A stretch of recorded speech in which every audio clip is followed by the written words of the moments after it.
दोस्तों, हमारे चंद्रयान-3 को लॉन्च हुए 1 महीने से ज्यादा बीत चुका है और अब ये मिशन अपनी मंजिल के बेहद करीब है। जैसे जैसे ये चांद के नजदीक पहुंच रहा है, हमारी उत्सुकता और बेचैनी बढ़ती जा रही है।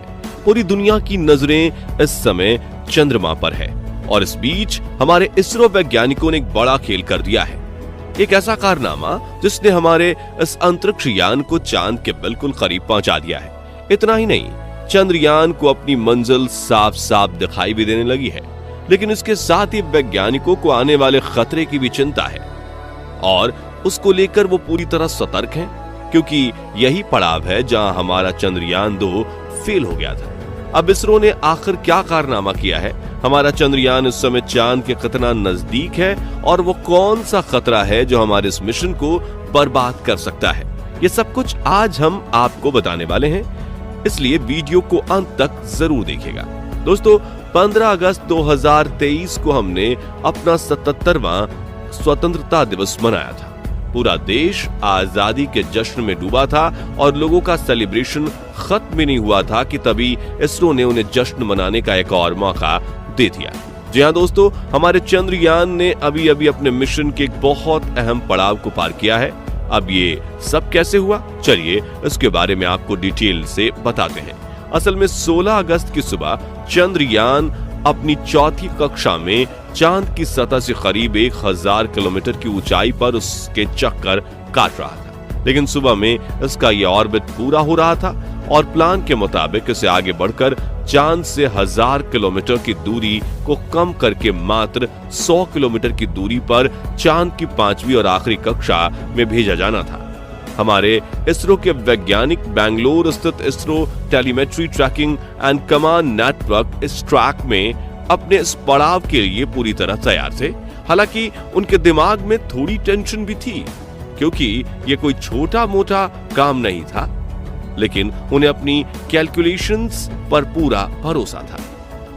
इसी के चलते सुबह के करीब 8:39 पर वैज्ञानिकों ने एक बटन दबाया और चंद्रयान के इंजन को चालू करके उसे चांद की 100x100 किलोमीटर वाली 5वीं कक्षा में धकेल दिया। अब ये कहने में जितना सिंपल है, असल में करना उतना ही ज्यादा कॉम्प्लेक्स, क्योंकि वैज्ञानिकों को लाखों किलोमीटर दूर पृथ्वी पर बैठे बैठे ही अंदाजा लगाना था कि चांद को एग्जैक्टली किस समय, किस दिशा और किस रफ्तार से आगे भेजना है, और ऐसा करने के लिए उन्हें कितनी देर तक और कितनी पावर से इंजन को चालू करना होगा, क्योंकि इस काम में गलती की गुंजाइश बिल्कुल ना के बराबर थी।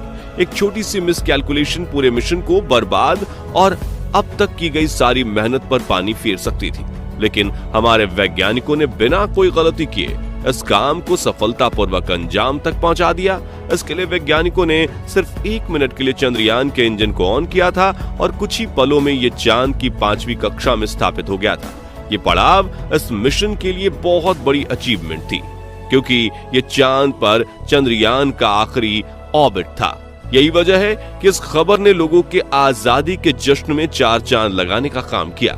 लेकिन कहानी सिर्फ यहीं खत्म नहीं होती है, बल्कि इसके बाद चंद्रयान ने सिर्फ 24 घंटे के अंदर ही एक और ऐसा कारनामा कर डाला कि अब चांद बस 2 कदम दूर नजर आ रहा है।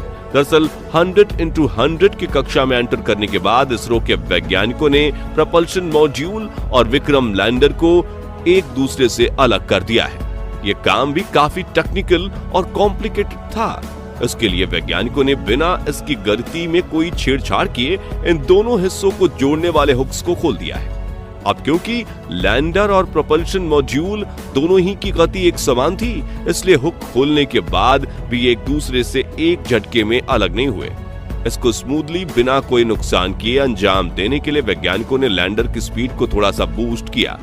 अब क्योंकि हुक्स खुले हुए थे, इसलिए स्पीड बढ़ते ही लैंडर प्रोपल्शन मॉड्यूल को पीछे छोड़कर खुद आगे बढ़ गया और अब आगे का सफर लैंडर को खुद ही तय करना है।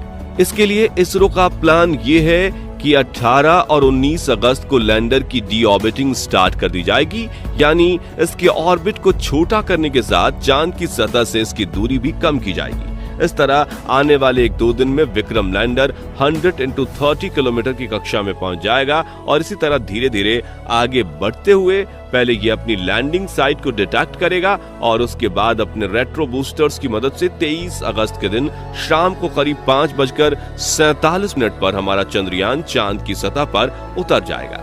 लेकिन ये मिशन का सबसे मुश्किल और पेचीदा फेज होने वाला है, क्योंकि आपको याद दिला दें कि आज से 4 साल पहले हमारा चंद्रयान 2 इसी पड़ाव पर आकर क्रैश हो गया था और इसरो के पूर्व चीफ K-7 का प्रधानमंत्री के कंधे पर सर रखकर रोने वाला मंजर आज भी हमारे जहन में ताजा है।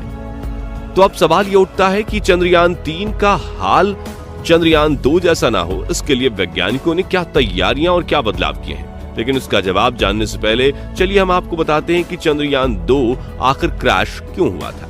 दोस्तों, चंद्रयान 2 भी चंद्रयान 3 की तरह अपने propulsion मॉड्यूल से अलग होकर डीऑर्बिटिंग स्टार्ट करने तक पूरी तरह से सफल रहा था और किसी को भी इसके क्रैश होने की रत्ती भर उम्मीद नहीं थी।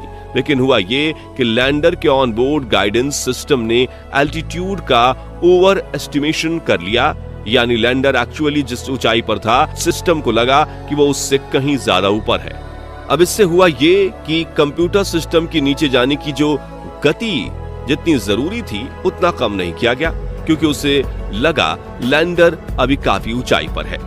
इसके अलावा लूनर सरफेस से सिर्फ 2.1 किलोमीटर की ऊंचाई पर किसी टेक्निकल ग्लिच के चलते इसरो से इसका संपर्क भी टूट गया, यानी वैज्ञानिक इसे बचाने के लिए खुद से भी कोई एक्शन नहीं ले पाए और चंद्रयान 2 तेज स्पीड से नीचे की तरफ जाते हुए क्रैश हो गया।